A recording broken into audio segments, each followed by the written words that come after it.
This is a dryer. And I'm in Kevin Spencer's garage where he makes art and music. And it looks like a tankless, is that a tankless water heater? Very close. That's actually our solar panel. Oh, that's cool. Mothership, right? This is a 1940s bass guitar that smells like the most wonderfully kept old house. These are Kevin. Do you want? Is it okay that we show these things? Yeah. I'm not going to show you his exact address because I don't know how many of you are and how sane you all are. So I'm not going to do that. This is Kevin Spencer. Kevin Spencer was a skater in high school, and he still skates. And he does these cool skateboard art things. Recycled skateboards. Yeah, because why throw them away? Yeah.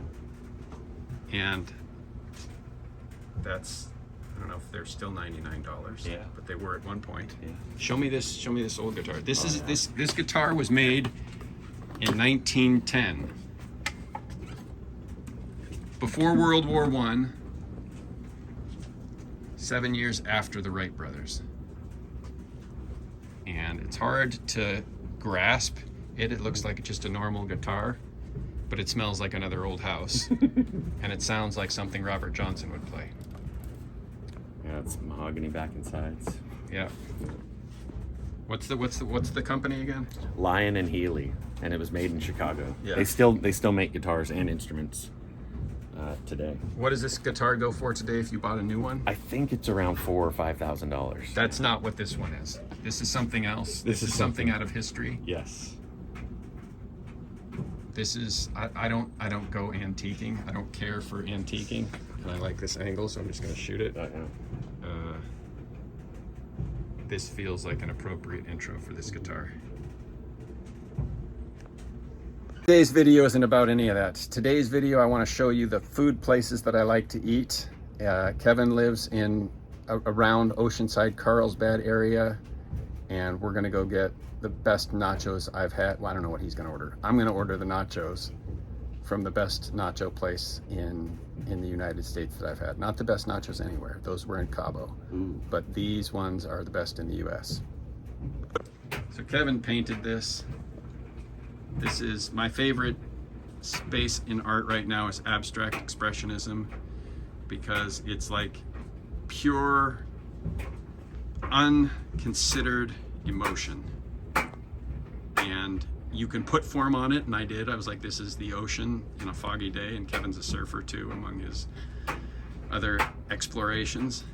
But it doesn't have to be. Like, you turn it sideways, it's something else. You turn it upside down, I don't know what it is, something else.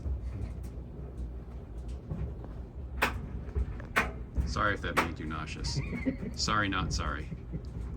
I'm now in the car near Craft Coast Tacos, about to have my favorite nachos. Kevin Spencer is right next door. He was asking if I have the air conditioner on when I record these. Do I have the air conditioner on? You do not have the air conditioning on. We're now sucking in more oxygen than I think you normally are. Are the windows open? No, they're not. Do you understand why my phone overheated? I think I see that now. Okay. What I give to this craft is extraordinary. You're not going to see videos of me walking, because that requires me going and setting up a camera and then walking by it, which feels, I'm not going to diss the people who do that. Like, I love those videos, but I don't do that because I like to be where I am when I'm there. And if I do that kind of thing, I feel like I'm performing. Be in the moment. There you go. In the moment. In the moment. The Zen spiritual thing. Moment. This is the outside of Craft Coast. This is Craft Coast inside. They do not have a moratorium on vlogging here. That's the menu. That's the menu.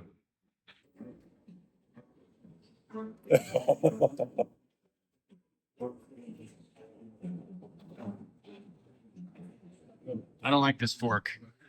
I'm not going to use this fork.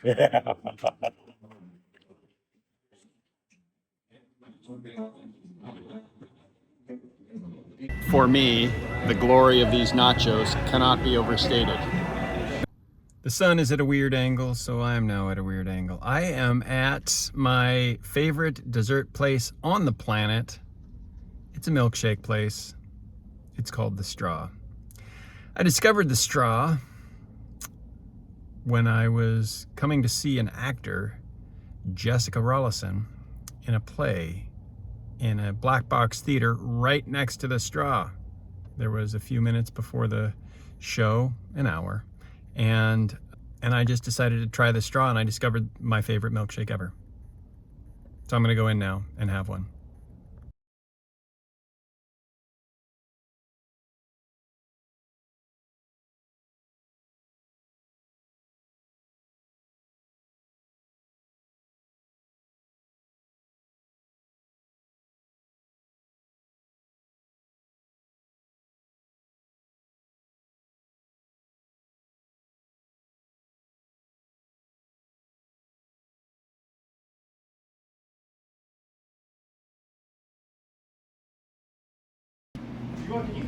So this is weird because I don't know a lot of people who own restaurants or eateries, but I happen to know this one. This is Patrick, who is a genius, and he happens to have directed his genius towards the art of milkshake making. You were just telling me something, how you kind of like spread your brand, you like partner with places.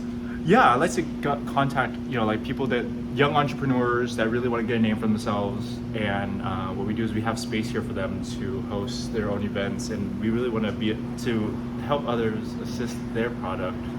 For instance, this Saturday we have a comic book shop, a small comic book shop, a new comic book shop that's going to be building up their brand, and they're setting up an outdoor market out here, and it's going to bring in a vibe here. I was a big fan of comic books. Comic books have been a big inspiration of what we design. Who's your favorite comic character? Ooh. Good answer. That's a good answer. No, like that. Just that you have to think about it. I do. There's a lot of them. Like I don't think Captain America, Spider-Man. Okay. Okay. I was definitely like an old school Stan Lee, early guy. Yeah. Jim Lee in the '90s with X-Men. Spawn with how like Todd McFarlane, the drawing and the art. Anyways, I can go on and on and on. Dude, I love it. Yeah. So Patrick the genius prefers eccentric milkshakes, but I'm weird and I like the Oreo milkshake. So this is what he's going to make for us and show us kind of like walk us through the thought process. Well, it's really about, it's a cookies and cream milkshake, but we use real ice cream, real ingredients. It's about proportioning. After you make these for hours and hours and hours on day, your arm is dead from scooping ice cream, but it does make the milkshake taste that much better when you use real hand scooped ice cream. You can admit you just want to be ripped and this is your gym. This is it's a little bit of both. You definitely need a little bit of both. You need to strengthen the body to strengthen the mind, So this is not a standard Oreo milkshake because you're putting in stuff I've never seen anybody put in before. Yeah. I really feel that you added a couple other flavors to it to really bring out the flavors of what you really want the star to be. No different than cooking with balance when you're making a meal. I have a background in cuisine and fine dining, and so I really applied a lot of those concepts into how we create the milkshakes themselves. Of the ones on your list, what's your favorite? The ones on my list, my favorite one is Saigon Soul, which is a durian and coconut milkshake. And the big reason why I love that one so much was because it was so unique, because you're able to bring in a culture of Asian cultures. It really tells a big part of our story with who I am as an artist. You take a Vietnamese product and you mix it with an Americana type product like milkshakes, and you combine it to create something brand new for something that no one has ever tasted, but yet it feels like it is telling a story from a cultural perspective, living in America from a new country, trying to bring in a lot of different artistic aspects and combining them into one. No different than a musician playing music and playing a bunch of different instruments. and playing a song together. That's awesome. No, I love that. Kind of like that. Yeah, I love that. Yeah.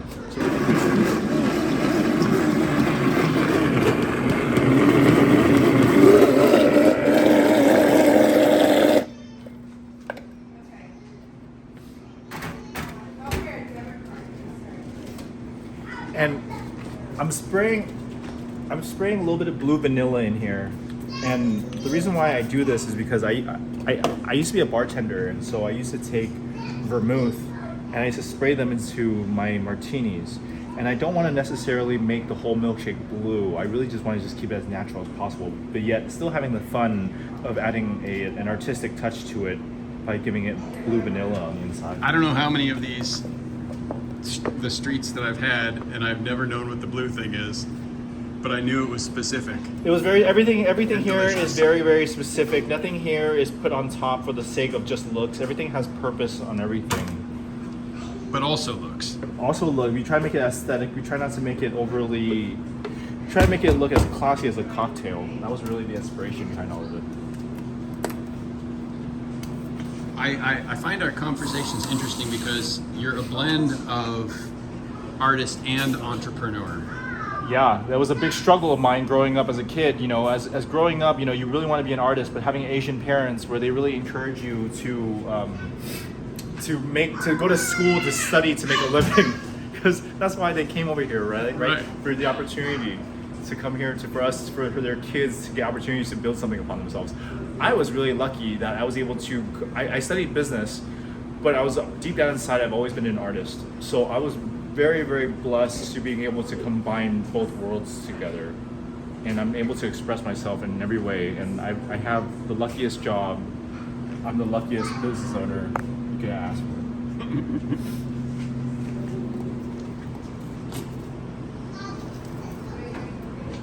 There's one missing element, I think. Yeah, the cookie dough. I'm making fresh cookie dough. That smells it's right now. It's being made now? It's being made right now, so I'm all out of it right Okay. now. But this is we make cookie dough here, and then we put it on top. But this is our street milkshake, cookies and cream. This is puff pastry, very similar to croissant. It was inspired by Vietnamese cuisine, really. This is the same pastry that they use in pâté chaud pastry. What I did was I made it look like a French fry for you to dip into the milkshake. It's gonna give it contrast the same way that ice cream and a cone has relationship.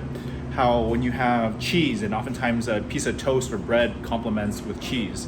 This pastry here is gonna complement the same way with the milkshake. That's awesome. It is a milkshake, but it's so thick, I use a spoon. You want to go? Okay. She's scared of that tree. How you doing?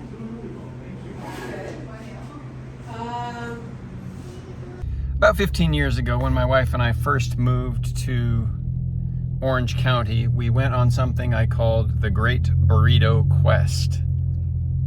And the best burrito all around, and the factors were the quality, the price, and the quality came down to what's in the burrito and what's outside the burrito, meaning the tortilla. The unequivocal winner of the Great Burrito Quest was Albertacos.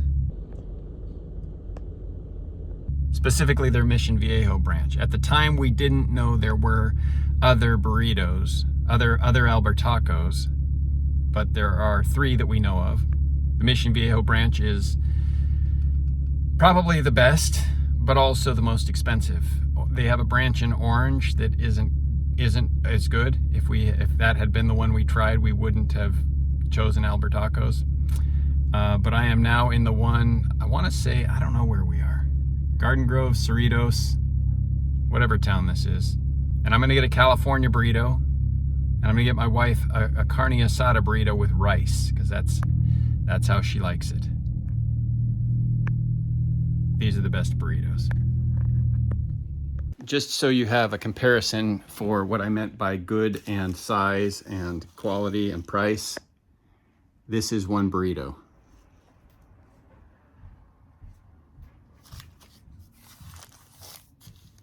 That's not forced perspective. It's actually as big as my entire forearm for $11. For $11. at Albertacos in Cypress. So Kevin's wife, Katie, makes sourdough bread, and with the leftovers, she makes cookies. They are the second best cookies I have ever had. The first are from this mail order place called The Last Crumb, and they're like $13 a piece, and they're worth every cent, and you have to buy a box of 6 or 12. I would buy them all the time if I could, but I can't because I can't finish it because they're so rich by myself, and my wife won't eat them with me now. She ate them once, but I don't know, she's having feelings about it. But when I told Katie that her cookies were my second favorite, she said, did you have the Disneyland cookie, the Disneyland chocolate chip cookie, which she seemed to think was better? Here's where life gets weird and into my food blog. Apparently, okay, we live right near Disneyland, like probably a 90-minute walk, a 15-minute drive, if that. Not including that weird labyrinth they make you drive through to get to parking. Somebody at my wife's work brought in the Disneyland cookie. Right here. This is the Disneyland cookie. The famous Disneyland cookie that Katie asked me to compare her cookies to, and my wife brought one home. I'd never heard of the Disneyland chocolate chip cookie before today, and now I have one. And I'm skeptical that it's going to be better than Katie's.